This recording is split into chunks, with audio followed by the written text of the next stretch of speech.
प्यारे छात्रों, प्रकाश Hindi teacher channel में आपका स्वागत है। आज हम अध्ययन करेंगे तत्पुरुष समास। देखिए परिभाषा क्या होती है। जिस समास में पहला पद संज्ञा होता है और दूसरा पद प्रधान होता है यानी मुख्य होता है, विग्रह करने पर द्वितीया विभक्ति से लेकर के सप्तमी विभक्ति तक के कारक चिन्हों का प्रयोग हम करते हैं, उसे क्या कहेंगे? तत्पुरुष समास। देखते हैं परिभाषा। तत्पुरुष समास जिस समास में पहला पद, देखिए ये जो है थोड़ा अब सही हुआ।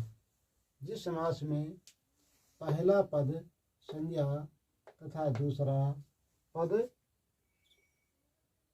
प्रधान होता है यानी मुख्य होता है, विग्रह करने पर द्वितीया विभक्ति से सप्तमी विभक्ति तक के कारक चिन्हों का प्रयोग होता है, उसे तत्पुरुष समास कहते हैं।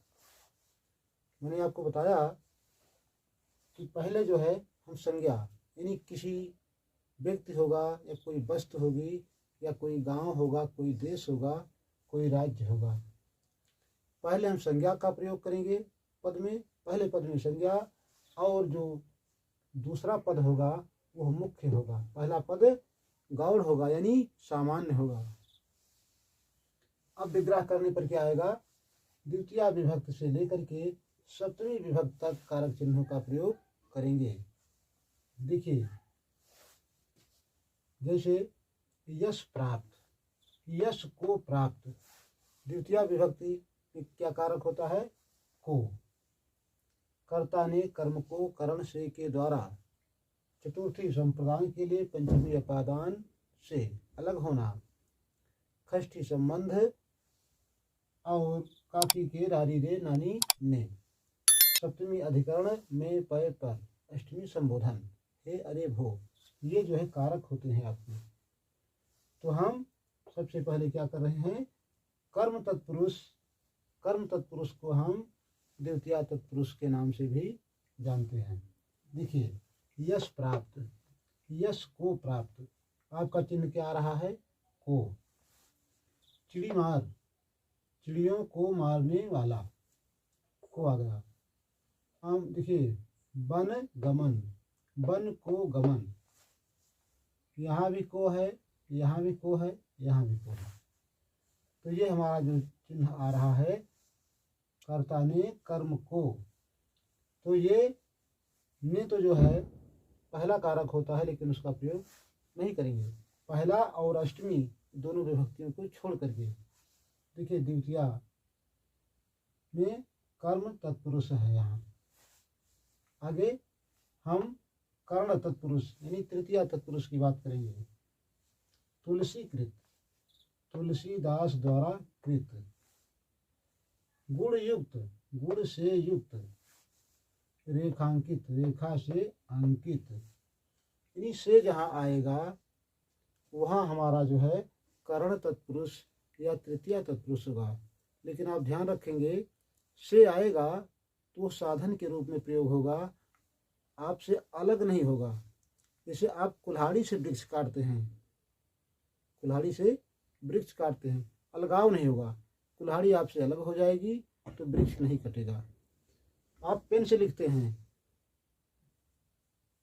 आप जो है पेन को अलग कर देंगे तो लिख नहीं पाएंगे। आप साइकिल से घर जाते हैं, साइकिल को छोड़ देंगे तो घर नहीं पहुंच पाएंगे। यहाँ साधन के रूप में प्रयोग होगा से, यानी आपके साथ साथ रहेगा, वहाँ क्या होगा? कर्ण तत्पुरुष। लेकिन जहाँ से का प्रयोग अलग होने के लिए होगा वहाँ क्या हो जाएगा? पंचमी विभक्ति आ जाएगी, अपादान तत्पुरुष। अभी हम आपको बताएंगे। तो तुलसीकृत, तुलसीदास द्वारा कृत, रेखांकित, रेखा से अंकित, गुण युक्त, गुण से युक्त, ये जो है से आ रहा है या द्वारा आ रहा है, इसलिए कर्ण तत्पुरुष हो गया। अब संप्रदान तत्पुरुष, इसको हम चतुर्थी तत्पुरुष के नाम से भी जानते हैं। इसमें के लिए आएगा। रसोई घर, रसोई के लिए घर, शयन कक्ष, शयन के लिए कक्ष, सोने का जो कमरा होता है सोने के लिए क्या कहलाएगा, शयन कक्ष। देशभक्ति, देश के लिए जो भक्ति होती है, देश के लिए जो प्रेम होता है क्या कहलाएगा, देशभक्ति। गुरु दक्षिणा, गुरु के लिए दक्षिणा, गुरु दक्षिणा। तो संप्रदान में कारक का क्या चिन्ह होता है, के लिए। गुरु के लिए, देश के लिए, शयन के लिए, रसोई के लिए, सब में जो है के लिए आ रहा है, इसलिए यह संप्रदान तत्पुरुष कहलाएगा। इसको हम चतुर्थी तत्पुरुष के नाम से भी जानेंगे।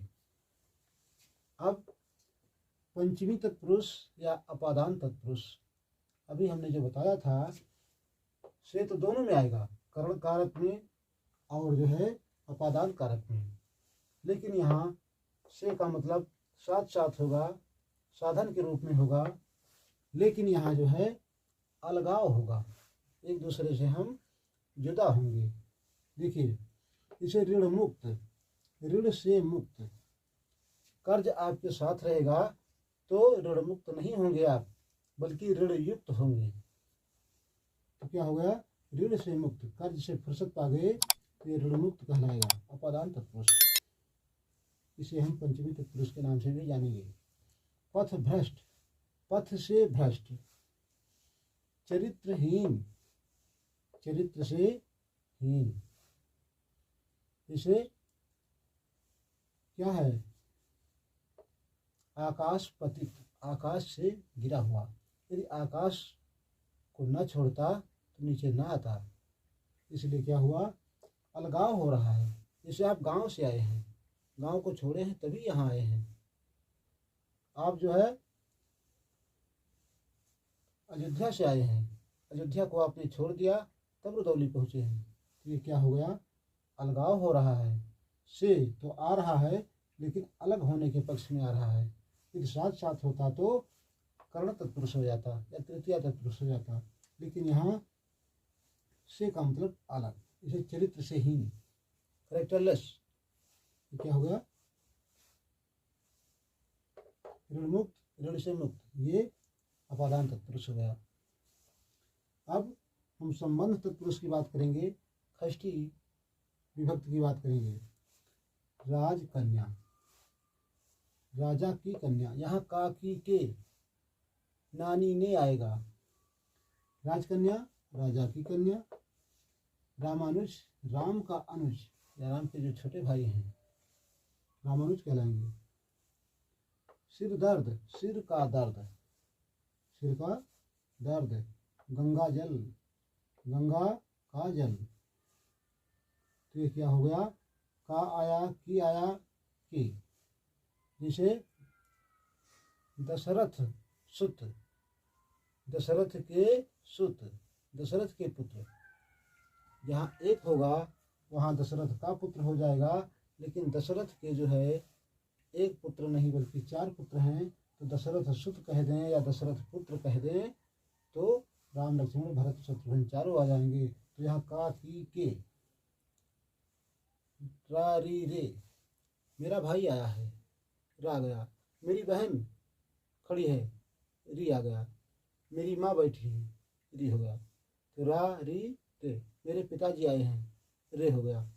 तो यहाँ पर काकी के, रारी, रे, ये जहाँ आएंगे रिश्ता जोड़ने का काम होगा, क्या हो जाएगा, संबंध तत्पुरुष।